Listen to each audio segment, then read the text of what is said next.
The phone rang with a shrillness that seemed reserved just for her. I knew it was my mother before I even looked at the caller ID. There's a certain kind of anxiety that attaches itself to the sound, a Pavlovian response conditioned by years of manufactured crises and emotional landmines. I let it ring twice more, a small, petty rebellion, before swiping to answer. "Chloe, darling." Her voice was a little too bright, a little too sweet, like saccharin trying to mask the taste of poison. "How's my favorite daughter?" "I'm your only daughter, Mom," I said, my own voice flat by comparison. I was sketching a new logo for a client, and the lines on my tablet suddenly felt jagged and wrong. "Oh, you know what I mean," she laughed, a sound like tinkling glass.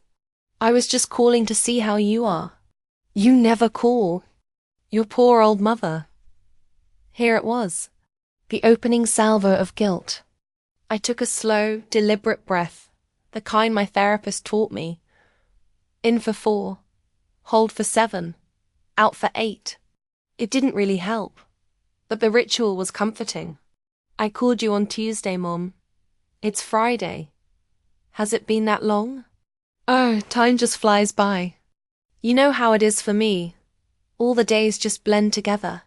She sighed, a long, theatrical exhalation designed to convey a world of suffering born with quiet dignity. It was one of her signature moves. "How's Gus?"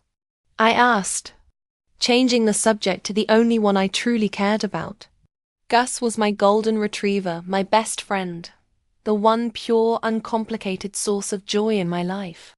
He was staying with her because my shoebox apartment had a strict no-pets policy, a fact my mother never failed to mention, framing it as a grand sacrifice on her part.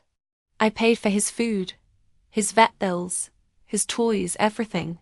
She just provided the space, a space I had, ironically, furnished for her.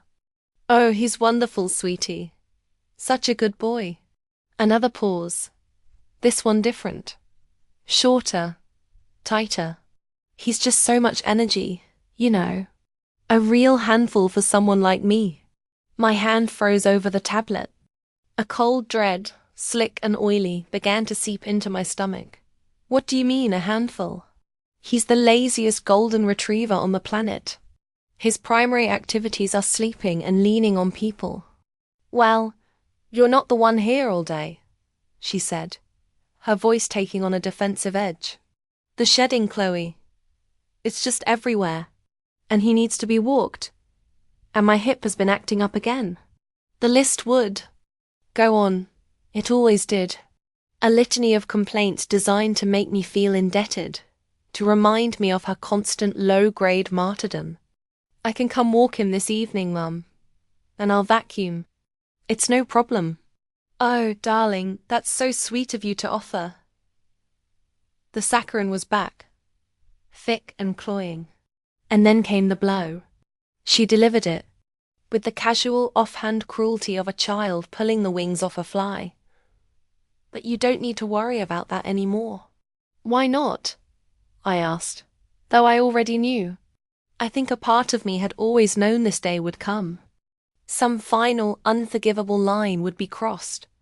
"Well, it's the most wonderful news, really," she chirped, oblivious, or more likely, indifferent to the ice cracking in my voice. "I found him the most perfect new home.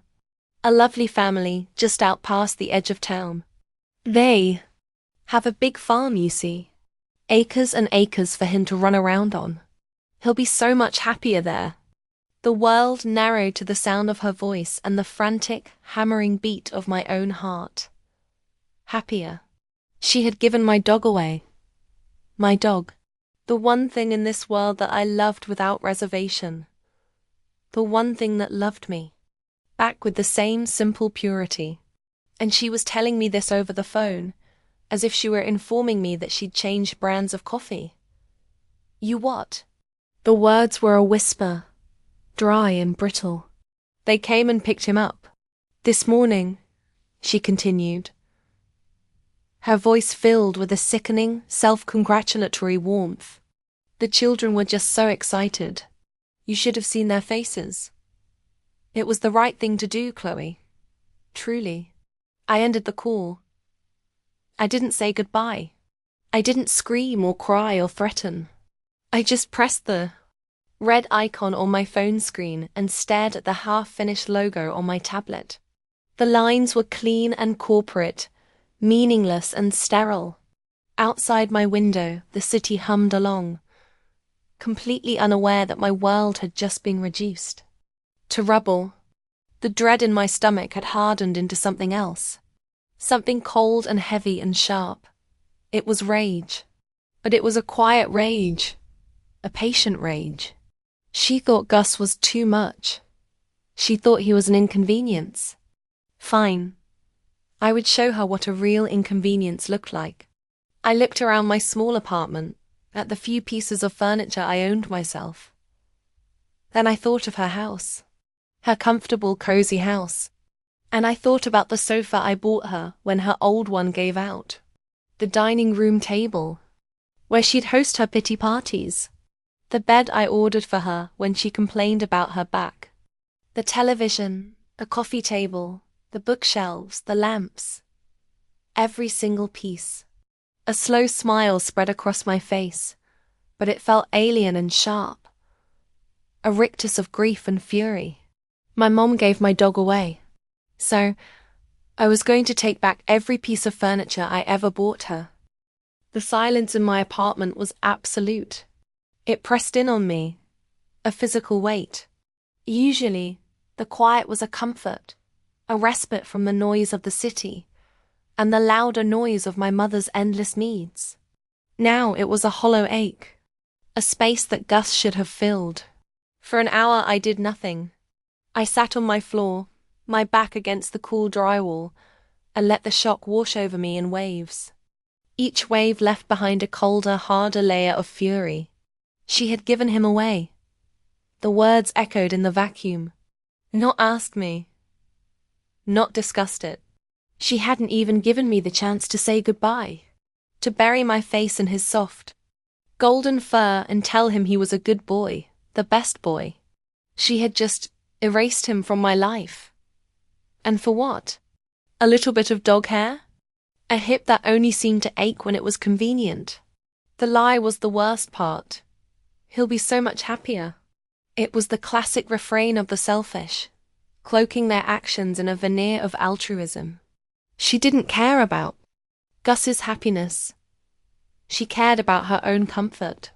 She had used him just like she used me. He was a prop, a placeholder for affection when she needed it, and an inconvenience to be discarded when she didn't. And I had let it happen. I had let him live there, convincing myself it was for the best, that it was a temporary solution. The guilt was a sharp, stabbing pain in my chest, a counterpoint to the cold burn of my anger. I pushed myself to my feet. Action. I needed action. Sitting here and stewing in my own misery was what she would expect. It's what I had always done. I would get sad, I would get quiet, and eventually I would forgive her because it was easier than fighting. Not this time. Never again. My first call was to my best friend Liam. He answered on the second ring, his voice cheerful and blessedly normal. Chloe, what's up? Don't tell me you've finished the Henderson project already. You're making me look bad. She gave Gus away, I said. No preamble. No small talk. Just the raw, ugly fact of it. The line went silent for a moment.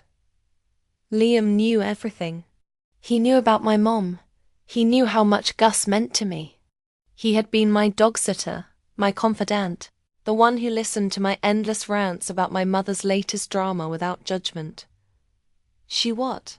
He finally said, all trace of cheerfulness gone. Are you kidding me? Chloe, where are you? I'm at my apartment. I'm okay. The word felt like a lie. No, I'm not okay. I'm pissed. No, I'm past pissed. I don't even know what I am. I'm coming over. he said immediately. No, wait, I said. I need your help with something. Something unconventional. I took a breath. Saying it out loud would make it real. I'm going to take it all back. Take what all back? The furniture, I said, the words tasting of vengeance. Every single thing I ever bought for her house. The couch, the bed, the tables, the chairs. All of it. I'm emptying the house. Another long pause. I could almost hear him processing the sheer beautiful insanity of it. You're going to steal your own furniture from your mom's house. It's not stealing if it's mine, I countered, my voice dangerously calm. I have the receipts. Most of them, anyway. Bank statements. I paid for it all. It was a loan. A very, very long-term loan. And I'm calling it in. Chloe, he started, his voice a mixture of awe and concern. This is a new level of scorched earth. Even for you. Scorched earth is what she deserves, I whispered. She took my dog Liam. She took the one thing I asked her to protect. This isn't about being petty. This is about consequences. For the first time in her life, she is going to experience a genuine, unavoidable consequence for her actions. I heard him exhale slowly. Okay, he said. Okay, Wonder Woman. So what's the plan? We're going to need a truck. A wave of relief so profound it almost made me buckle washed over me. He was in. I wasn't alone in this. We're going to need a truck, I confirmed. A real smile touching my lips for the first time since the call. And a list. I grabbed a notebook and a pen. The logo I'd been working on could go to hell. This was my new project. My masterpiece. I started writing. Living room. 1. Grey sectional sofa. Bought from West Elm. August 2022. 2. Oak coffee table. Crate and barrel. Christmas gift. 2021. 3. Bookshelves. 2. White. IKEA. Assembled by me. Took 6 hours and nearly cost me my sanity. Each item I listed. The knot in my chest loosened just a little. This wasn't just furniture. Each item was a story. A monument to a time I had put her needs before my own. The sofa, because she'd complained her old one was lumpy and hurt her back.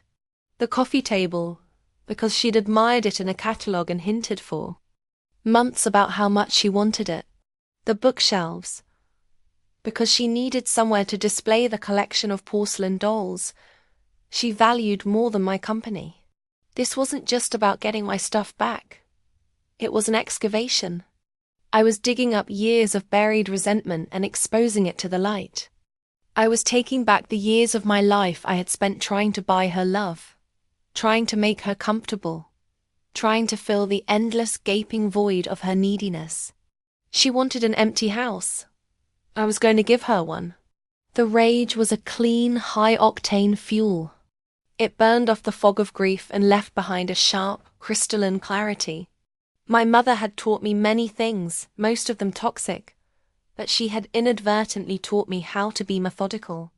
Her life was a carefully constructed narrative of victimhood, each detail meticulously curated.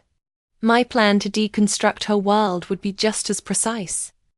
Before Liam arrived, I went online, digging through my email archives and online banking statements. Print. Print. Print. The printer whirred, spitting out page after page of evidence. The West Elm receipt for the Ashton. Sectional sofa, $2,899. Confirmation email from Crate and Barrel for the Apex coffee table. The credit card statement showing the charge from IKEA. A painful reminder of a Saturday spent wrestling with Allen keys and confusing diagrams. It was a portfolio of my own foolish generosity. A paper trail of my misplaced loyalty. When Liam knocked, I had a binder. A thick, 3-ring binder, neatly organized with tabs for each room. Living room, dining room, master bedroom, guest room. He walked in, took one look at the binder in my hands and let out a low whistle. Okay, he sighed, his eyes wide. You're not messing around. I brought pizza. I figured a heist of this magnitude requires carbs. He set the box down on my tiny kitchen counter, and for a moment, things felt almost normal. Almost. But the gaping hole in the room where Gus's dog bed used to be was a constant throbbing reminder. This is insane, you know. That, right? He said, pulling a slice of pepperoni from the box. He wasn't judging, just stating a fact. Liam was my anchor, the one who could appreciate the absurdity of a situation while still understanding the gravity of it. Is it? I countered, tapping the binder. Is it more insane than giving away someone's dog without telling them? Is it more insane than years of emotional manipulation disguised as maternal love? I think my response is perfectly proportional. He chewed thoughtfully. Proportional. Right. So, what's first on the hit list? We're not trying to take the sectional in my Prius, are we? No, I said, flipping to the first tab. We start small. A reconnaissance mission. She's at her weekly bridge game tonight. She'll be gone for at least 3 hours. We go in. We take things that won't be immediately obvious. The lamps. The toaster.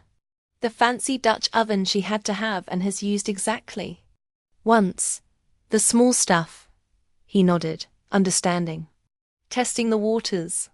Exactly. I still have my key. We go in. We're quick. We're quiet. And we're out before her neighbor, Mrs. Gable, has a chance to peek through her blinds. An hour later, we were parked down the street from my mother's house. The house I grew up in. It looked exactly the same as it always had. A tidy, unassuming suburban box, the lawn perfectly manicured. But tonight, it looked different. Sinister. A carefully constructed stage for a long-running play where I was always cast as the supporting actress. You ready for this? Liam asked, his hands gripping the steering wheel. I clutched my binder to my chest like a shield. No, I said honestly. But I'm doing it anyway. Walking up the familiar flagstone path felt surreal. My hand was steady as I put the key in the lock. I had been in and out of this house thousands of times, but this time felt different. This time I was a trespasser in my own past. The lock clicked, and the door swung open into the silent house. The air inside was stale, tinged with the faint scent of her floral air freshener and something else. The absence of Gus. My throat tightened. I could almost hear the phantom jingle of his collar, the happy thump of his tail against the floor. For a second, my resolve wavered. The grief was a physical thing, a hand squeezing my heart. Then I saw it. On the entry table, right where I always left it, was his leash. A bright red leash, coiled neatly. She hadn't even bothered to put it away. The sight of it was like a splash of cold water. The grief receded, and the anger came roaring back, hotter than before. Okay, I whispered, my voice hard. Let's get to work. Liam gave me a solemn nod. We moved with a strange, silent efficiency. First, the 2 tall, elegant floor lamps from the living room. I remembered buying them for her birthday 2 years ago because she'd complained the overhead lighting was too harsh. As Liam unscrewed the bulbs, I unplugged them, carefully winding the cords. Each action was deliberate, precise. Next to the kitchen. The gleaming cherry-red KitchenAid mixer I'd saved for months to buy her for Christmas, convinced it would finally make her happy. She'd used it twice, then complained it was too heavy to lift. It was heavy. Liam grunted as he lifted it off the counter. Then, the Le Creuset Dutch oven, a beautiful piece of enamel cast iron I'd gotten her for Mother's Day. It sat pristine in a lower cabinet, a monument to ungratefulness. We loaded the items into the back of Liam's Prius, a comical assortment of high-end housewares crammed into a compact car. We worked in silence, a shared understanding passing between us. This was not a moment for jokes. This was a delicate, painful operation. Before we left, I walked back into the living room. The space looked slightly off, dimmer and emptier without the lamps. The couch, the big grey sectional, sat there like a sleeping giant. We're coming for you next, I thought. I took one last look around, my eyes lingering on the empty space by the fireplace where Gus's bed should have been. Then I walked out, closing the door softly behind me, my key still in my pocket. The first strike had been made. There was no turning back now. The drive back to my apartment was silent. Liam seemed to understand that I needed the quiet to process what we'd just done. It felt both terrifying and deeply, profoundly satisfying, like lancing a wound that had been festering for years. We unloaded the lamps and kitchenware into my already cramped living room, where they stood like awkward, out-of-place refugees.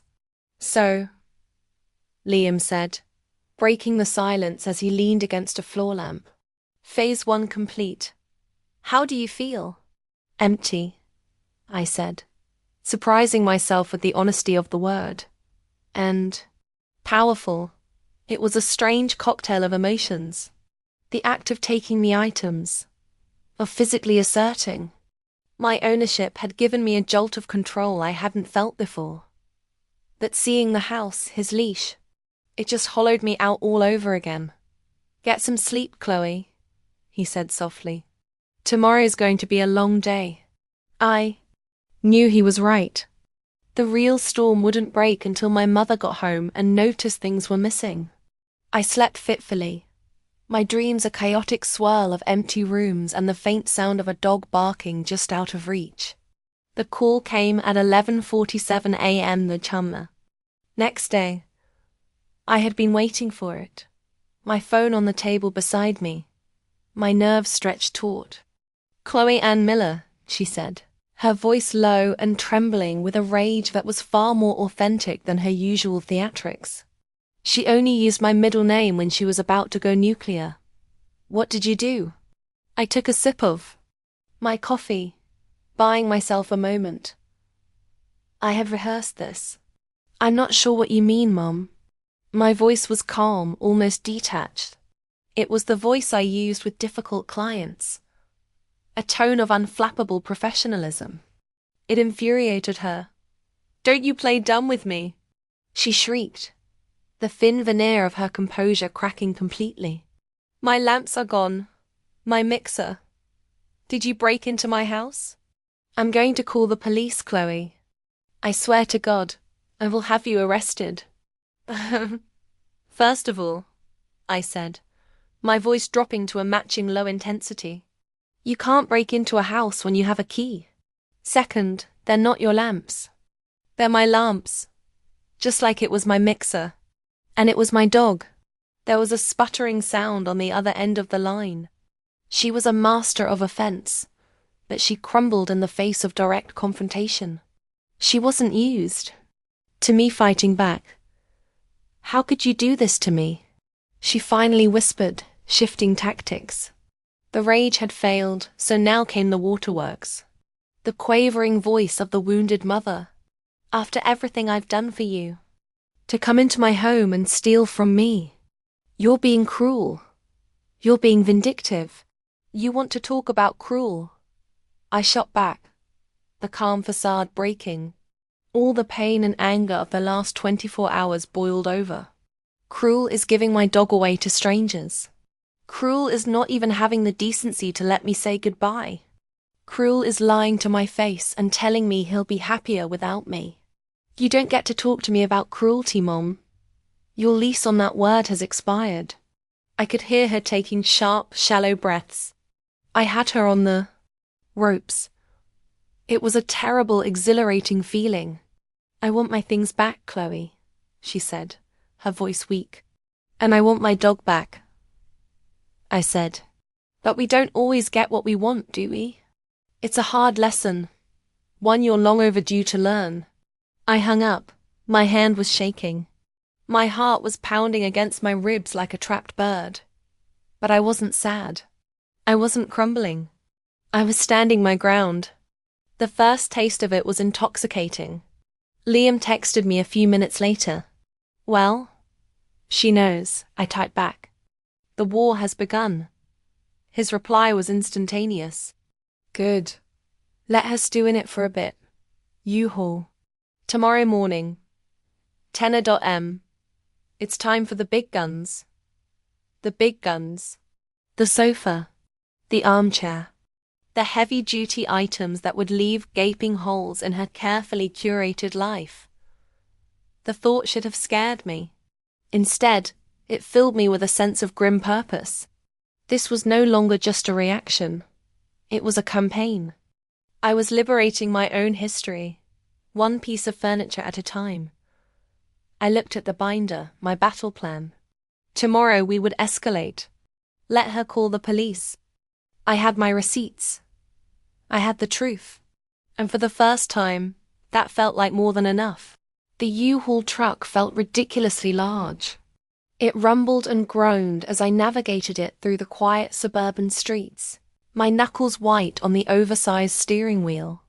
Liam sat beside me, navigating on his phone and occasionally glancing at me with a look that was 1 part pride and 2 parts sheer terror. Are you sure about this? He asked for the 10th time as we pulled up a block away from the house. Phase 2 is a major escalation. We're moving from petty larceny to grand theft sofa. It's not theft, I recited, my voice a monotone. It had become my mantra. The furniture is in my name. The debt is being called in. Right, he said, not sounding entirely convinced. Just try to remember that when your mom and Mrs. Gable are standing on the lawn filming us for the Neighborhood Watch Facebook page. He was trying to make a joke, but the image it conjured was uncomfortably plausible. My mother's primary weapon had always been public opinion, rallying others to her side with her carefully crafted narratives of woe. The thought of neighbors staring, judging, whispering, it sent a cold spike of anxiety through me. I pushed it down. She gave your dog away. The mantra always worked. This time, we didn't bother with stealth. We backed the big, ugly truck with its garish orange and white logo right into her driveway. The hydraulic lift whined as Liam lowered it, a sound that seemed to echo through the preternaturally quiet cul-de-sac. It felt like we were announcing our intentions. To the entire world, so be it. I put the key in the lock and pushed the door open. I was expecting something. Yelling. Tears. A dramatic confrontation on the welcome mat. But the house was silent. Empty. A note was taped to the inside of the door. The handwriting was shaky, furious. I have gone. To stay with your Aunt Carol. I cannot bear to be in this house while you desecrate it. You are breaking your mother's heart. I hope you're happy. I snorted, a harsh, humorless sound. She's gone to get reinforcements, I said to Liam, holding up the note. Aunt Carol's house. The family guilt trip headquarters. Well, that's good for us, isn't it? Liam said, ever the pragmatist. No audience. Let's get the couch. The grey sectional was a beast. It had been delivered in 2 massive pieces, and getting it through the front door had been a nightmare. I'd paid 2 strapping delivery men to handle. Now, it was just me and Liam. Okay, he said, rubbing his hands together. Pivot. We have to pivot. On 3. 1, 2. We grunted and strained, shuffling the first piece through the living room. It was heavy and awkward, its angles all wrong. Every inch we moved it felt like a monumental victory. This couch. I remembered the day I bought it. I had just gotten my first big promotion. Instead of celebrating, of buying something for myself, my first thought had been, Mom needs a new couch. I'd spent nearly $3,000, a staggering sum for me at the time, because she'd convinced me her current one was causing her sciatica to flare up. I'd felt so proud seeing it in her living room, so happy that I could provide that for her, that I could ease her supposed pain. Now, the memory just tasted like ashes. As we wrestled the main section toward the door, my foot caught on the edge of the rug. I stumbled and my hand shut out to steady myself, knocking a picture frame off an end table. It clattered to the floor, the glass shattering. I froze, my heart pounding. Liam stopped. "You okay?" I knelt and picked up the frame. The picture inside was of me, maybe 10 years old, with a gap-toothed, braces-filled smile. I was standing next to my mother, my arm looped awkwardly around her waist. She was smiling too, a bright, camera-ready smile that didn't quite reach her eyes. Looking at it now, I could see it all. The performance, the subtle way. She was leaning away from my embrace. Even then, I was an accessory, a prop. A sudden, sharp pang of sorrow shot through me. Not for her, but for that little girl in the picture. The girl who had tried so hard for so long to earn the love that should have been freely given. The girl who thought buying a new couch could fix a broken relationship. Chloe. Liam's voice was gentle. I took a deep breath and stood up, carefully placing the broken frame on the table. The glass shards glinted on the hardwood floor. Let her find it. Let her see the cracks. "I'm fine," I said, my voice steely. "Let's get this thing out of here." We finally managed to wrestle both pieces of the sofa onto the truck, our muscles screaming in protest. Next came the armchair, plush, comfortable thing I'd bought for the guest room, the room that was supposed to be for me when I stayed over, but was now just a storage space for her crafting supplies. As we were loading the chair, a car pulled into the driveway next door. Mrs. Gable got out, her small, bird-like eyes fixing on the U-Haul, then on us, then on the furniture in the back of the truck. She pursed her lips in disapproval, the universal sign of a neighborhood gossip gearing up for action. She didn't say anything, just gave us a long, pointed stare before disappearing into her house. The countdown had begun. I knew, with absolute certainty, that the second her door closed, her phone was in her hand, dialing my Aunt Carol. "We should go," Liam said, slamming the truck's loading door shut with a deafening bang. "Yeah," I agreed, my gaze fixed on Mrs. Gable's front window, where I could just make out the silhouette of her standing behind the curtains. "Let's go." As we drove away, leaving a gaping void in the living room and a shattered picture frame on the table, I didn't feel triumphant. I just felt tired. This was harder than I'd imagined. Not the physical part, but the emotional toll of excavating a lifetime of painful memories. And I knew with a sinking feeling in my gut that it was only going to get harder. The reinforcements were coming. The phone call started an hour after we dropped the furniture at a storage unit I'd rented. A sterile 10-by-20-foot box that was quickly becoming a museum of my mother's ingratitude. The first was Aunt Carol. "Chloe, honey, what in the world is going on?" Her voice was thick with a syrupy, feigned concern that was almost worse than my mother's outright manipulation.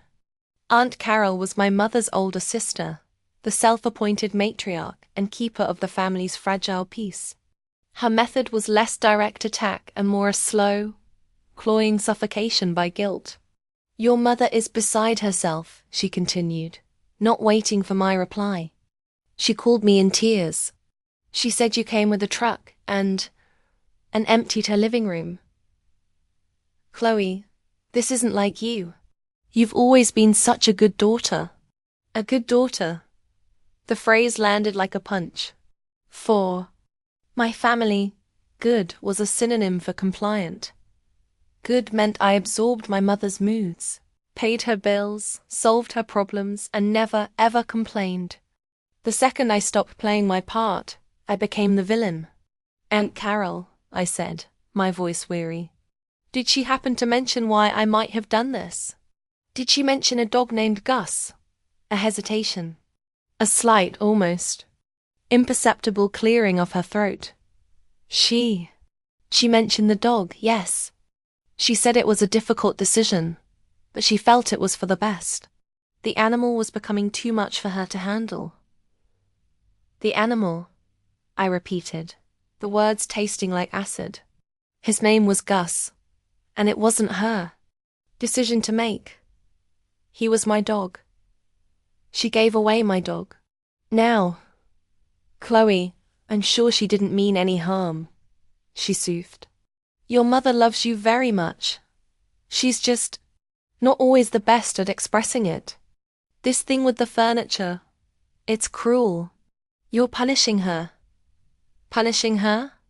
I laughed, a sharp, bitter sound. No. No. Punishment is what you do to a child who misbehaves. This is what you do in a business transaction, when one party violates the terms of the agreement. My generosity was conditional. The condition was basic human decency. She violated the terms. I could hear her sputtering, searching for a new angle. This logical, detached version of me was one they had never encountered. Honey, you're not making any sense. You sound unhinged. Are you sleeping? Are you eating? We're worried about you. The classic pivot. If you can't win the argument, question the other person's sanity. It was page 1 of the family playbook. I'm fine, Aunt Carol, I said, my voice turning to ice. I am perfectly sane. In fact, I think I'm saner than I've been in my entire life. Now, if you'll excuse me, I have a lot to do. I hung up before she could reply. Next came my Uncle Mark, Carol's husband, a man whose entire personality was a shrug. He was the reluctant enforcer. Chloe, he grunted, your aunt's all worked up. Your mom's a wreck. Whatever's going on, you need to fix it. Just apologize and bring the stuff back. Make it right. There's nothing to fix, Uncle Mark, I said. And I'm not apologizing for anything. He sighed, a long-suffering sound. You're being stubborn. You get that from your mother, you know. The irony of that statement was so profound it was almost funny. I ended the call. The family was circling the wagons. That they were circling them around the wrong person.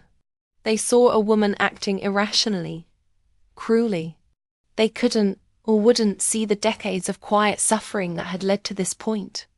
They couldn't see the thousands of dollars, the cancelled plans, the swallowed feelings, the constant, draining work of managing my mother's emotions. They only saw a couch in a U-Haul, the weight of their judgment pressed down on. Emmy?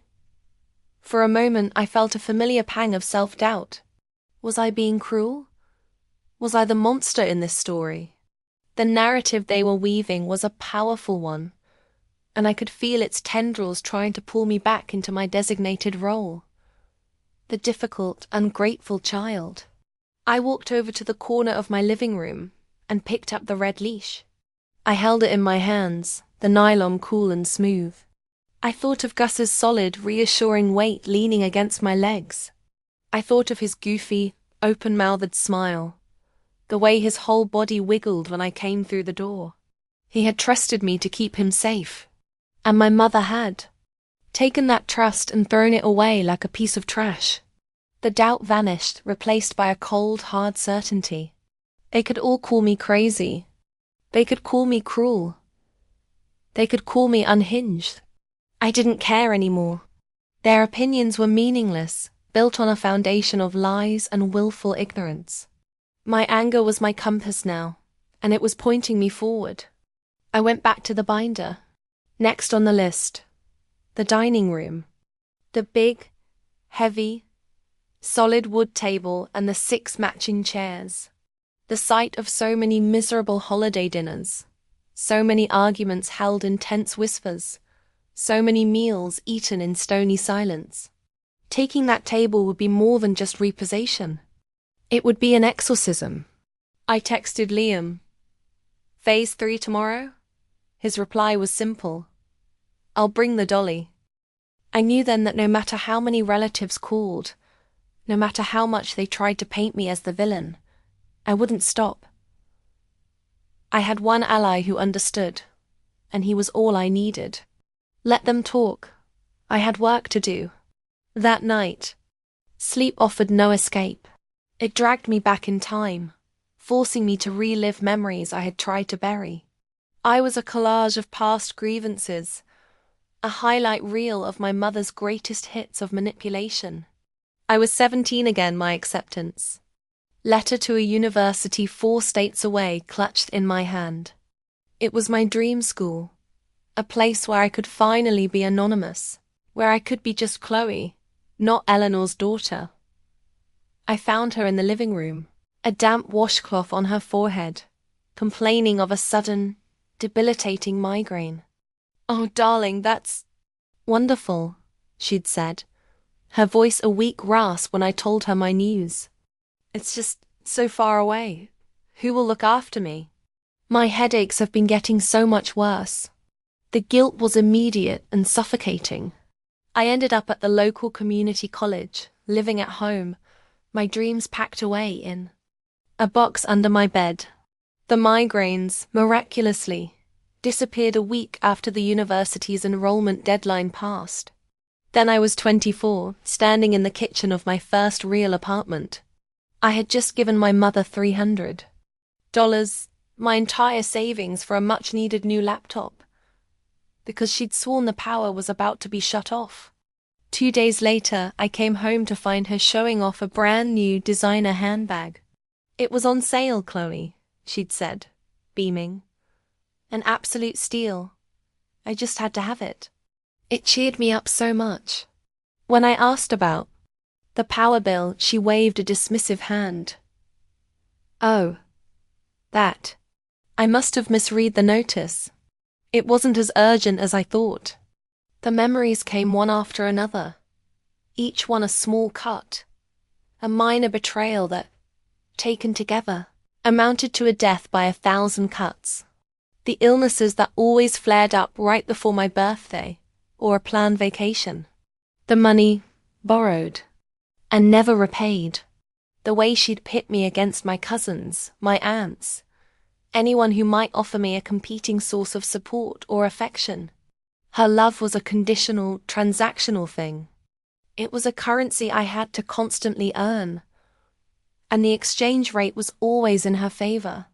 And through it all, there was the furniture. Each piece I was now reclaiming was tied to a specific memory, a specific concession. The guest room bed I was going for next. I bought it because she'd complained that the old one was uncomfortable for me when I stayed over. A seemingly thoughtful gesture that was, in reality, a way to ensure I kept coming back, that I never got too far away. The dining table? A housewarming gift for her when she moved into this house after the divorce. A gift I paid for with my first ever bonus, wanting her new life to feel stable and grand. I had spent years, and thousands of dollars, trying to furnish her life with comfort and beauty, hoping that, in return, she would give me the one thing I actually wanted: unconditional love and respect. It was a fool's errand. I had been trying to fill a black hole. I woke up tangled in my sheets, my heart pounding, the ghosts of these memories clinging to me like smoke. The anger from the day before had cooled overnight, settling into a hard, dense core of resolve in my gut. This wasn't a hot-headed, vengeful rampage. It was a calculated demolition. I was tearing down the stage she had built, the set pieces I had so foolishly provided. I looked at my phone. 2 missed calls from Aunt Carol, one from a number I didn't recognize. A new text message from my mother. I opened it, my thumb hovering over the screen. "You are destroying this family. Gus is fine. I did what was best for everyone. You are being selfish and cruel, and I don't know who you are anymore. I know exactly who I am, I thought, a strange sense of calm washing over me. I'm the one who is finally waking up. I deleted the message without replying. I'd blocked Aunt Carol's number. I'd blocked my uncle's. I was building a wall. For years, I had been trying to build bridges to a woman who was determined to burn them.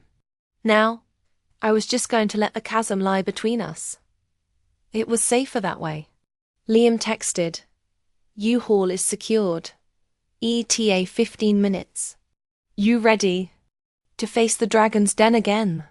I looked around my small apartment, at the floor lamp leaning against the wall, the mixer on my counter. They looked like trophies, evidence of a battle won. Born ready, I typed back. And for the first time, it didn't feel like a lie. The ghosts of the past weren't haunting me anymore. They were fueling me. The television was the centerpiece of her evenings. A massive 65-inch smart TV. I bought her the previous Black Friday.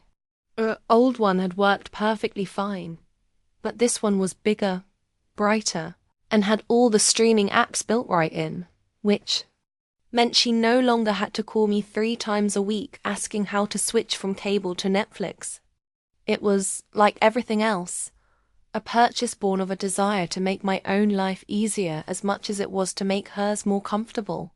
Okay, this one is tricky, Liam said, surveying the TV and the sprawling entertainment center it sat upon. It's mounted to the unit. We're gonna have to be careful.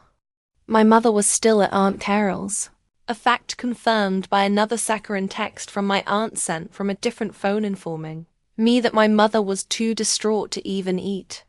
I imagined them sitting in Carol's Chinsfield living room, drinking tea and strategizing, painting me as a cold-hearted villainess. Good. Let them. It kept them out of our way.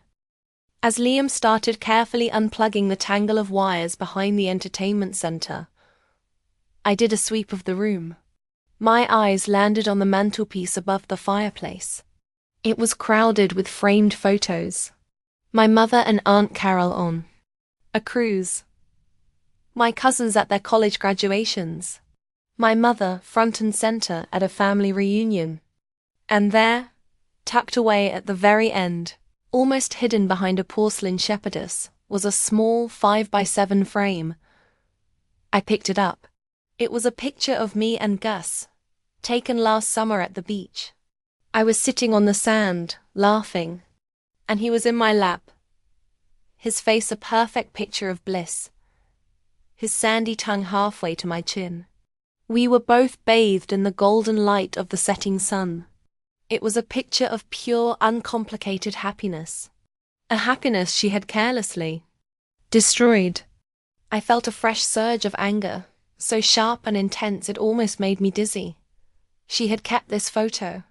She had looked at it every day. A reminder of the bond she was about to sever. Did she feel anything? A flicker of guilt? A moment of hesitation? Or was it just another prop on her mantelpiece?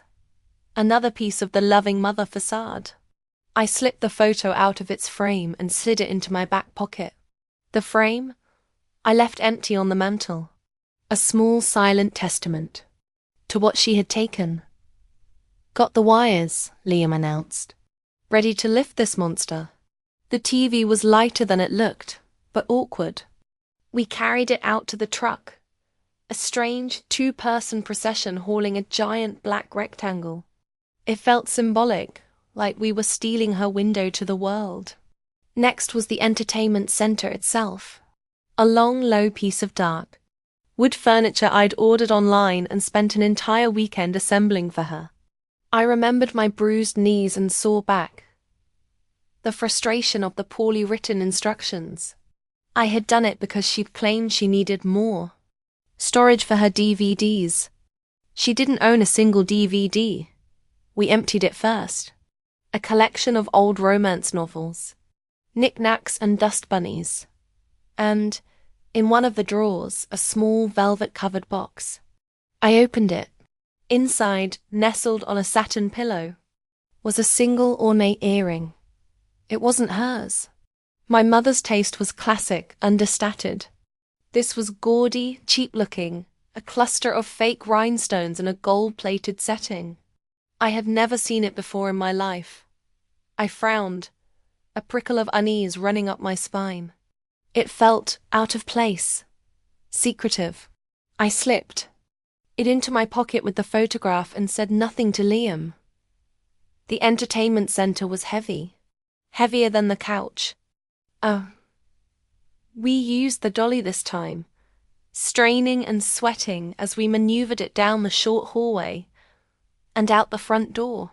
By the time it was safely loaded in the U-Haul, we were both breathing heavily, leaning against the side of the truck. "Okay," Liam panted, wiping his forehead with the back of his hand. "I officially hate your mother's taste in furniture. Everything she owns weighs a ton. I bought it all, remember?" I said, a wry smile touching my lips. "So technically, you hate my taste in furniture?" "Nah," he said. "You bought it for her. It's imbued with her psychic weight. That's what makes it so heavy." I laughed, a real, genuine laugh. It felt good. Necessary. We were in the middle of this insane, emotionally draining caper, and he could still make me laugh. As we were about to leave, my phone buzzed. A new voicemail. It was from my mother. I hesitated, then pressed play, putting it on speaker.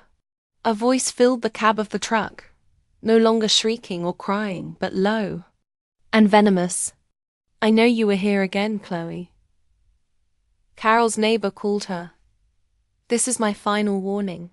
You put everything back right now, or I will do something you will regret. You think you can hurt me? You have no idea what I'm capable of." The threat hung in the air, cold and ugly. Liam looked at me, his expression serious. "Chloe, this is getting scary." I stared out the window at the quiet, peaceful-looking house. "She's bluffing," I said, trying to convince myself as much as him. "She's just trying to scare me." But as I slipped my hand into my pocket, my fingers closing around the photograph of me and Gus, and the strange, gaudy earring, a sliver of fear pierced through my anger.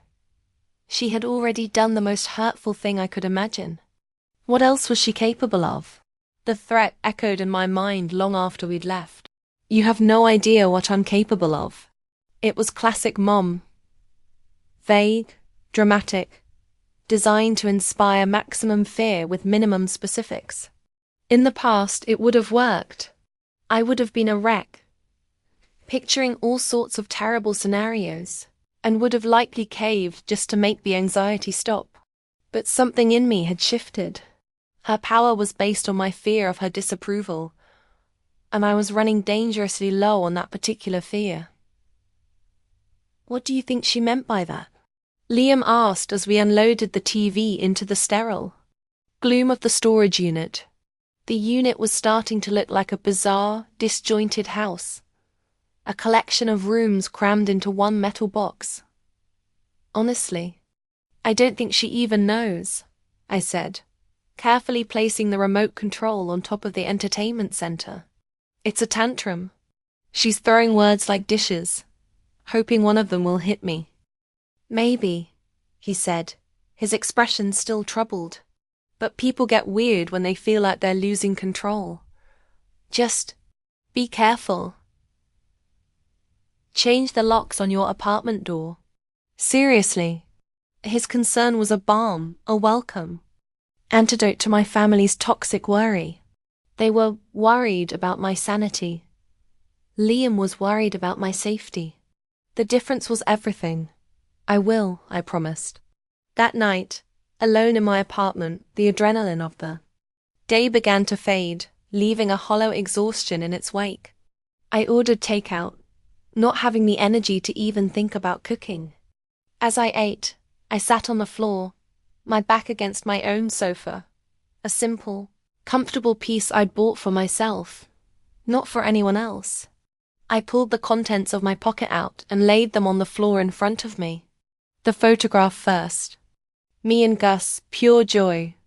A wave of grief, sharp and sudden, washed over me. I missed him so much it was a physical ache, a constant pressure behind my ribs. All of this, the truck, the furniture, the fighting, it wasn't going to bring him back. I knew that, but it was the only thing I could do. It was a howl of protest in a world where I felt completely powerless. I had to believe that my pain, my rage, was worth something, that it could be transformed into action. Then my fingers found the earring. It looked even cheaper, and more out of place in the warm light of my apartment. A piece of costume jewelry, the kind you might find at a street fair. Why would my mother have it? And why would she hide it in a drawer? It didn't fit any narrative I knew. My mother, for all her faults, was not a secretive person. She was pathologically open about her feelings, her ailments, her opinions. Her life was an open book, albeit one written in the language of melodrama. A secret, hidden object that was new territory. A thought, ugly and unwelcome, began to form in my mind. I did what was best for everyone. That's what she'd said in her text. Everyone, not just her, not just Gus. Everyone. Who was the everyone she was referring to? The official story was that Gus was too much energy, that her hip hurt, that the shedding was out of control. It was a flimsy story, but it was the one she was sticking to. But what if it wasn't the real reason? What if there was something else? Something she didn't want me, or Aunt Carol, or anyone else to know? I thought about the past few months. Her complaints about Gus had seemed to ramp up recently. She'd become more insistent that I not just drop by, but call first. At the time, I'd assumed it was just her usual need for control. But what if she was trying to keep me away for a different reason? What if there was someone else there? Someone who didn't like dogs? The idea was outlandish. My mother hadn't dated since my father left 20 years ago. Her entire identity was wrapped up in being a long-suffering single mother. A new man wouldn't fit into her narrative. And yet, the earring, it was a loose thread. A tiny, nagging detail that didn't fit the pattern. I stood up and started pacing my small apartment. Was it possible? Was this whole devastating ordeal not even about what she claimed it was about? Was Gus just collateral damage in some other secret drama I knew nothing about?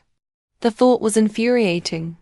To lose my dog not for her stated reasons, but for some hidden, selfish motive she wouldn't even admit to.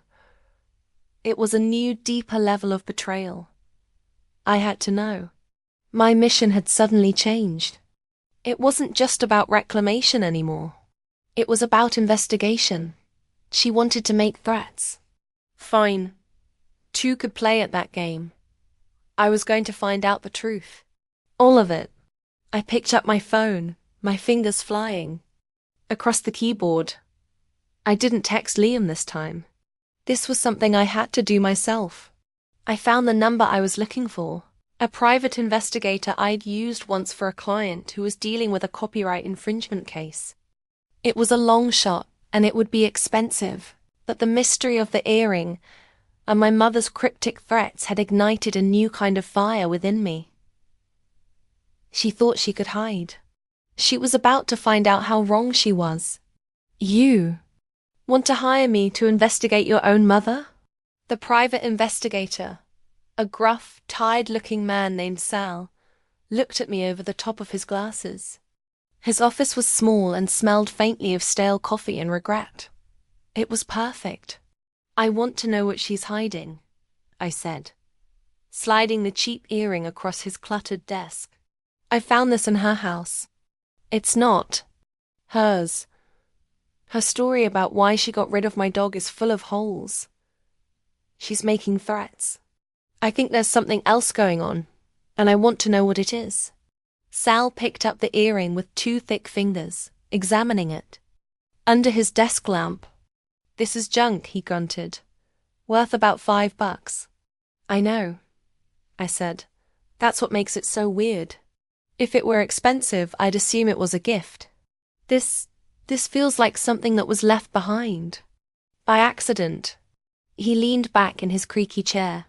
His eyes narrowed, studying me. "This is a domestic dispute, kid. It's not usually my beat. It gets messy." "My life is already messy," I told him, my voice steady. "I'm not looking to start a war. I'm just looking for the truth. She gave away my dog, Mr. Romano. I need to know the real reason why. I need to know who she's protecting." He was silent for a long moment, just staring at me. I think he was trying to decide if I was crazy or vindictive or genuinely hurt. Maybe I was all three. Finally, he sighed, a sound that seemed to come from the depths of his soul. "Okay," he said. "I'll look into it. Standard rate, plus expenses. I'll need her address, car model, and a recent photo." I slid a file across the desk. I had come prepared. It contained everything he'd asked for, plus the names and numbers of Aunt Carol and Mrs. Gable. "Her nosy neighbor is a goldmine of information," I explained. "And she's currently staying with my aunt." He gave a slight, appreciative nod. "I'll be in touch." Leaving Sal's office felt like another turning point. I had escalated things beyond the realm of family drama and into something more serious. But I felt no regret. My mother had made the rules of this engagement clear. She would lie. She would hide. She would threaten. I was simply choosing to fight back with a more effective weapon: the truth. While Sal began his work, I turned my attention back to my own. The next target was the bedroom. Her bedroom. This felt different from the other rooms. More personal. More transgressive. The living room was a public space, but the bedroom was a sanctuary. To strip it bare felt like a profound violation, and that's exactly why it had to be done. Liam was quieter than usual as we drove the U-Haul back to her street. "Are you sure about this one, Chloe?" he asked, his voice low. "This feels different." "It is different," I admitted. "It's the heart of the fortress." I thought of the years I had spent catering to her comfort. In that room, buying her the expensive mattress when she complained of back pain, the matching dresser and knit stands so everything would look put together, the blackout curtains to help her sleep. All of it, another chapter in the long, sad story of my trying to buy her affection. The house was still empty, still silent. The air inside was thick with unspoken resentment. We walked straight back to the master bedroom. It was exactly as I remembered, obsessively neat, the bed perfectly made, the scent of lavender potpourri in the air. It was the picture of tranquility. We were about to shatter it. We started with the dresser. It was a heavy, 6-drawer monstrosity. As we angled it out of the room, one of the drawers slid open. Inside, among her neatly folded sweaters, were stacks of old photo albums. One of them slipped out and fell to the floor, landing open. The page was filled with pictures of me as a baby. Me in a high chair, food smeared all over my face. Me taking my first steps, my mother's hands holding me steady.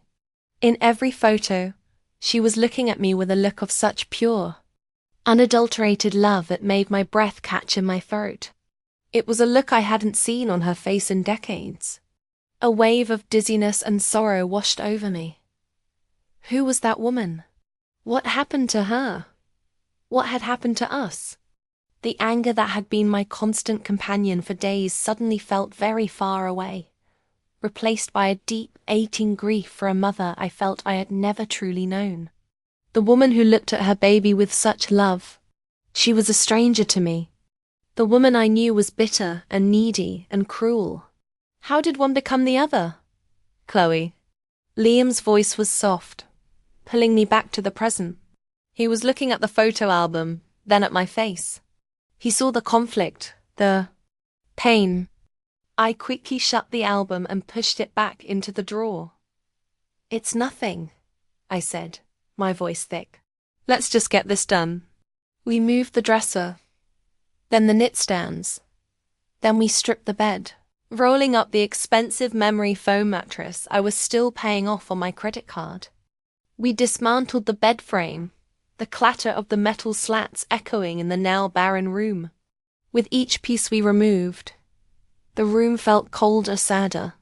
We were leaving behind an echo chamber, a room that would now amplify her loneliness. Or maybe it would just give her new secrets more space to breathe. As we carried the last piece of the frame out, I took one final look at the empty room. All that was left was the indentation in the carpet where the bed used to be. I didn't feel powerful or victorious. I just felt hollow. I had won the battle for the bedroom, but the ghost of that long-lost mother in the photograph felt like a bigger loss than I had ever realized. The phone call from Sal came 2 days later.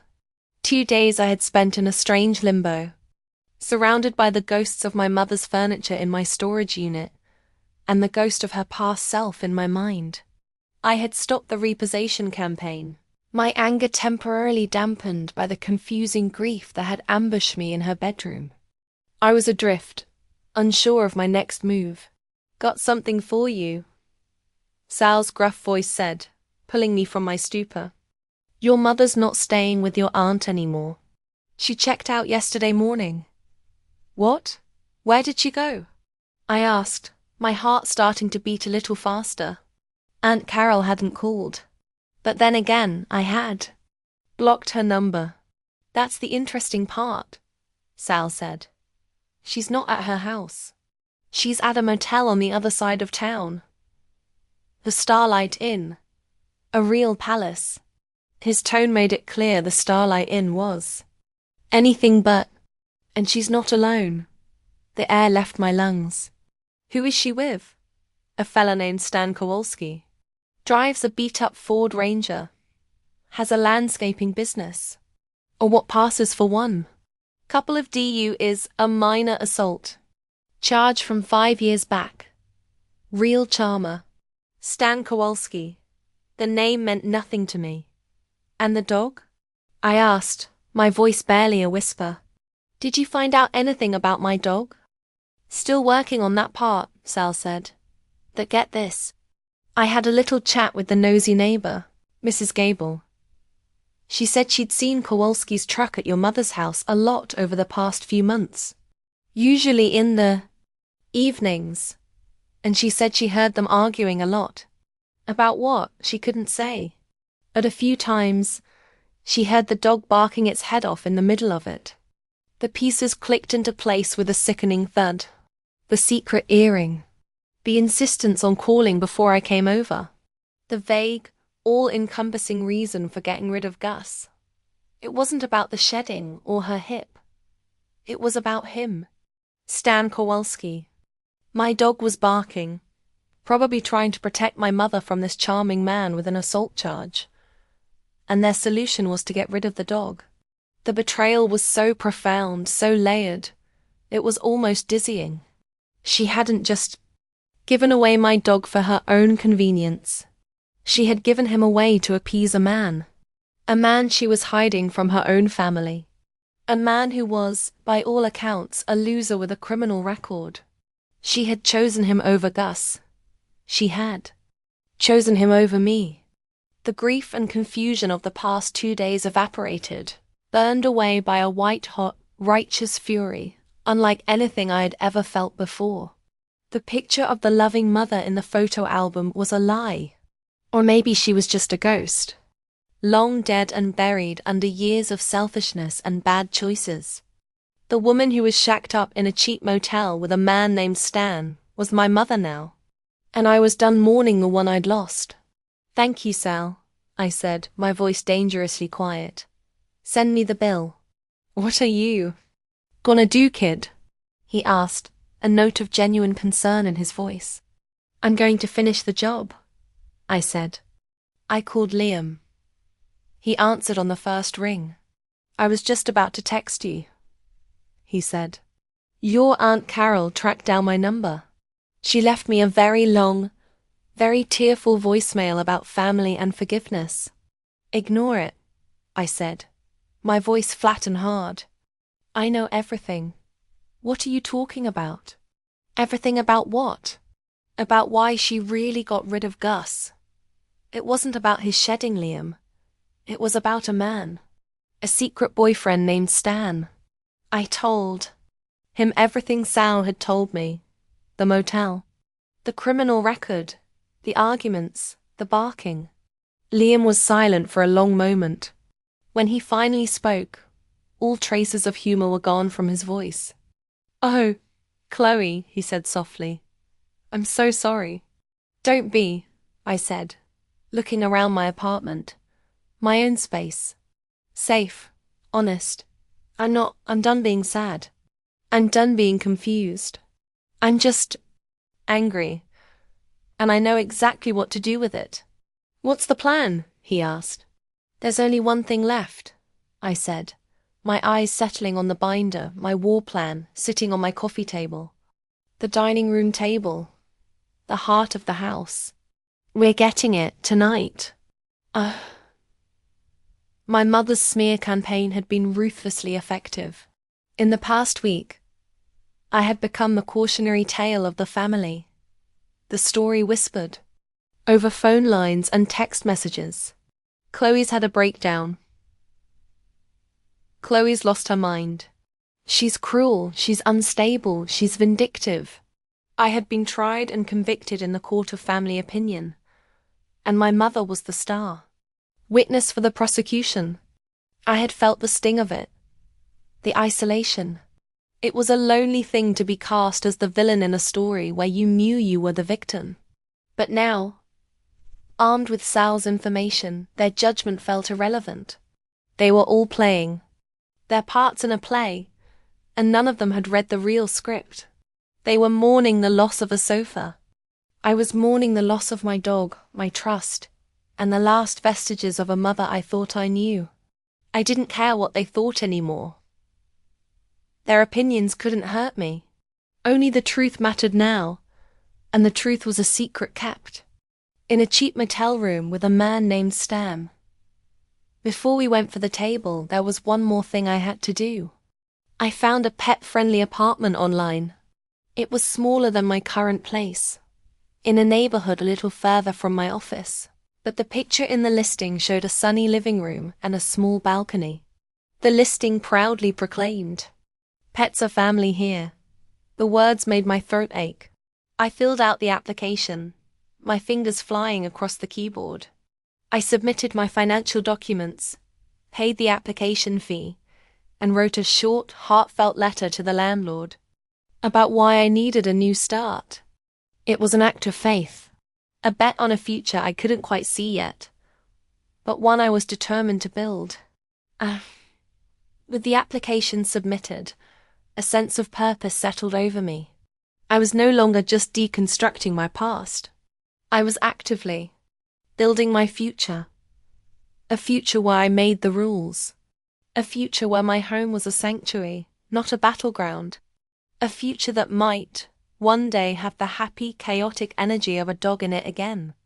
This is it, Liam said as he pulled the U-Haul up to the curb outside her house for the last time.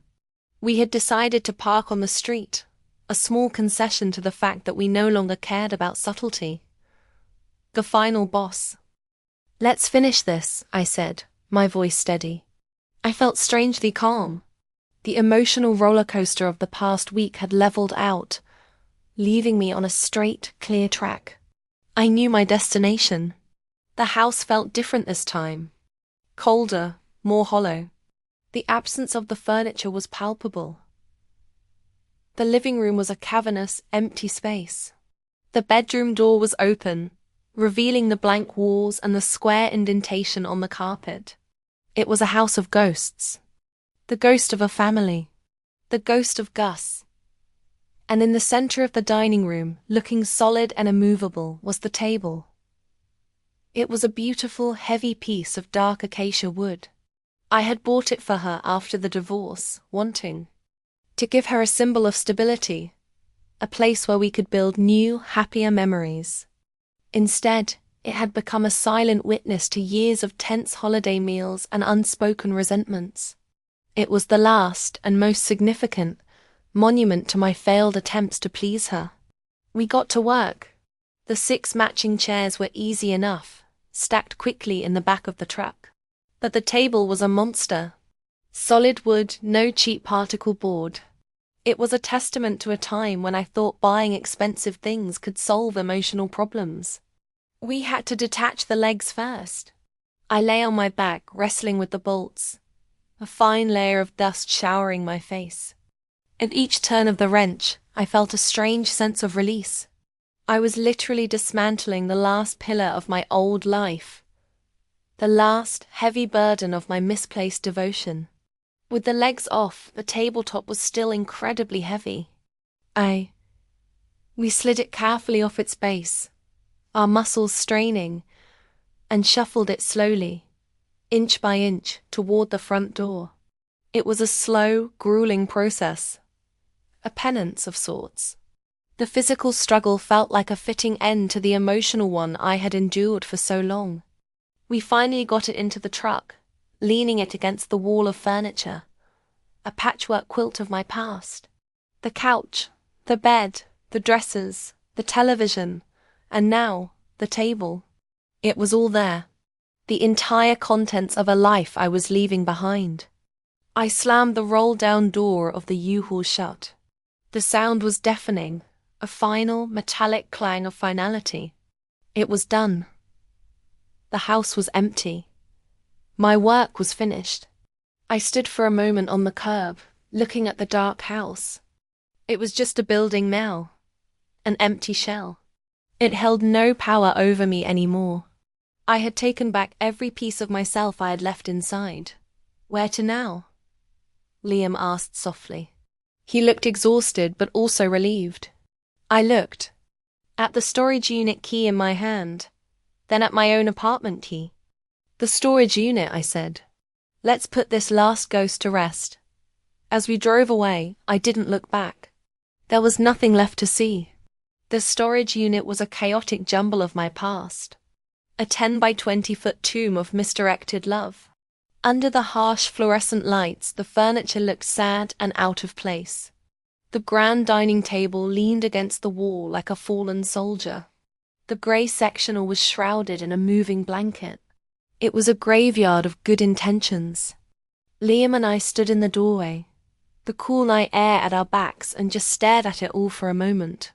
The physical manifestation of my entire relationship with my mother. It was overwhelming. So, he said, breaking the silence, what's the plan for all this? You're not going to try and fit this sectional in that new apartment, are you? I smiled, a tired but genuine smile. No, my new apartment is for my things. Things that I choose for me. I looked at the mountain of furniture. It wasn't mine. Not really. It had been bought for her, imbued with her needs, her complaints, her endless drama. It was tainted. I'm going to sell it, I said, the decision forming as I spoke the words. All of it. I'll post it online. Whatever I make, I'll use for the security deposit and first month's rent on the new place. The rest, I'm donating to a local animal shelter. A real one. One that doesn't throw dogs away. Liam looked at me, a slow, proud smile spreading across his face. That, he said, is the best idea you've had all week. It felt right. Transforming this painful history into a positive future. Taking the money I had spent trying to appease her and using it to build my own independence and to help animals who, like Gus, deserved a safe and loving home. It was a perfect poetic justice, a way to honor his memory. The next few days were a blur of activity. Liam, a godsend in human form, helped me take pictures of everything. We wrote descriptions, posted ads on Facebook Marketplace and Craigslist. High-end sectional sofa, barely used. Solid acacia wood dining table, excellent condition. The irony was not lost on me. The responses came in fast. People wanted the couch. They wanted the bed. They wanted the TV. Piece by piece, the contents of the storage unit began to disappear, replaced by cash in my hand. With each sale, I felt lighter. I was literally selling off my baggage. Each transaction was a small, satisfying severing of a tie. A woman thrilled with the KitchenAid mixer. A young couple excited to have a real dining table for their first home. They had no idea the story behind the furniture, and I was glad. Its history was mine, not theirs. For them, it could just be a table. A new beginning. I saved one thing. The small, empty picture frame from the mantelpiece. I didn't know why. I just couldn't bring myself to throw it away. I put it in a box with the few other things I would take to my new apartment. In the midst of this whirlwind of selling, I got an email. Congratulations. Your rental application has been approved. I read the words 3 times, a huge, goofy grin spreading across my face. It was real. I had a new home. A safe harbor. I sat on the floor of my old apartment, surrounded by boxes. A week after the final trip to my mother's house, my phone rang. An unknown number. I hesitated, then answered. Chloe. It was her. Her voice was small, tentative.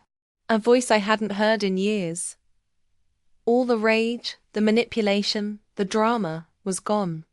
She just sounded old and tired. What do you want, Mom? I asked. My voice wasn't angry, just weary. I had nothing left to fight about. I went by the house, she said. It's empty. I know, I said. Aunt Carol told me. She said you found out about Stan, she whispered. The name hung in the air between us. Yes. She was quiet. For a long time. I could hear her breathing, a shaky, uneven sound. He's gone, she said. He left the day after you took the bed. He said I had too much drama. She let out a short, sharp laugh that sounded more like a sob. Can you believe that? I had too much drama. I didn't say anything. There was nothing to say. The irony was staggering. The man she had sacrificed her daughter's love and her dog's safety for had left her because she was too much trouble. It was a perfect, tragic summary of her entire life.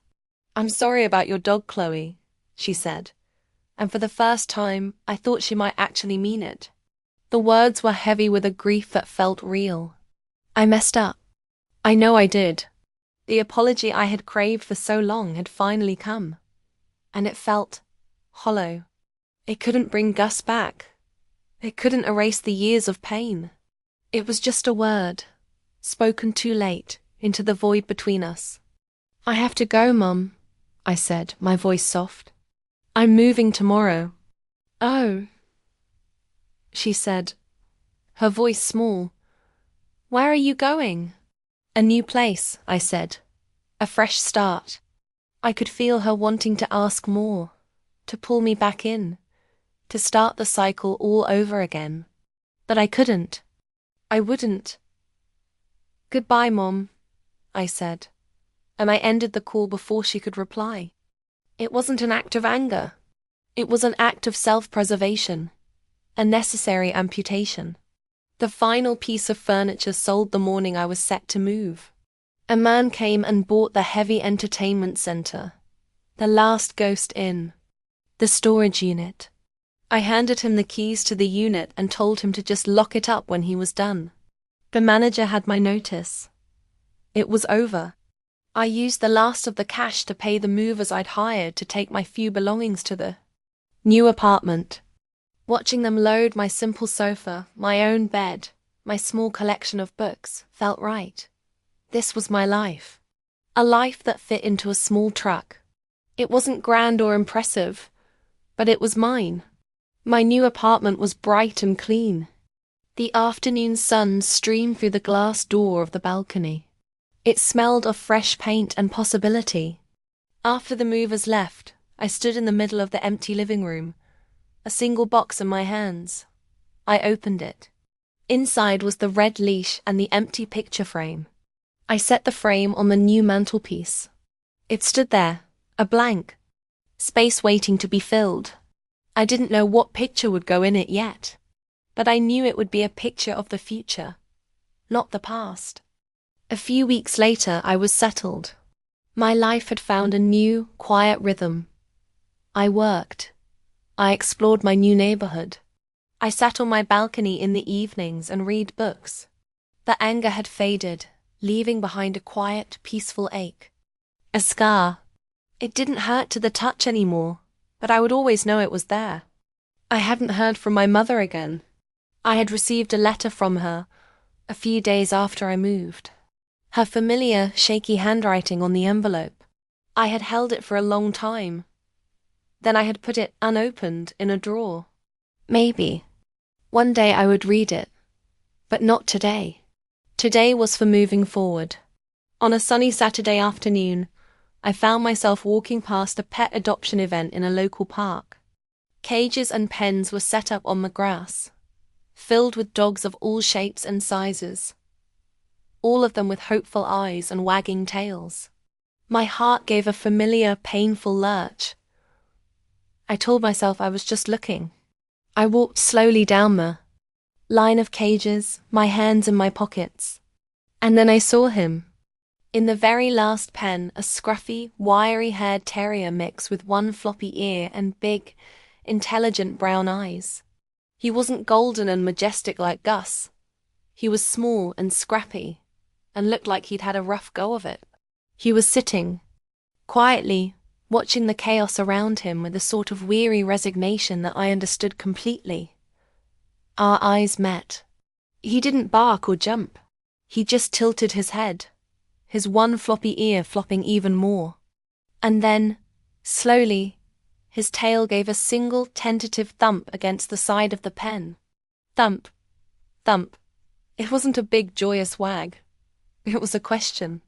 I knelt in front of the cage. "Hey there," I said softly. He watched me for a moment longer. Then he stood up, walked to the front of the cage, and gently licked my fingers through the wire. And that was it. The final wall around my heart crumbled into dust. An hour later, I was walking home, a new leash clutched in my hand. At the other end of the leash trotted a scruffy little terrier mix. We had decided to name him Milo. Back in my apartment, Milo explored every corner, his claws making a soft clicking sound on the floor. He wasn't a replacement for Gus. He could never be. He was someone new, a new friend, a new beginning. Later that evening, he curled up on the rug at my feet, his head on his paws, letting out a soft, contented sigh. I looked over at the empty picture frame on my mantel. I knew now what picture would go there. It would be a picture of me and Milo. A picture of us here in our new home, building a new life. One based not on obligation or guilt, but on a simple, quiet, mutual rescue. My mom gave my dog away, and it almost broke me. But in the end, she had inadvertently given me the one thing I never knew how to take for myself. My freedom. And for that, in a strange, complicated way, I would always be grateful.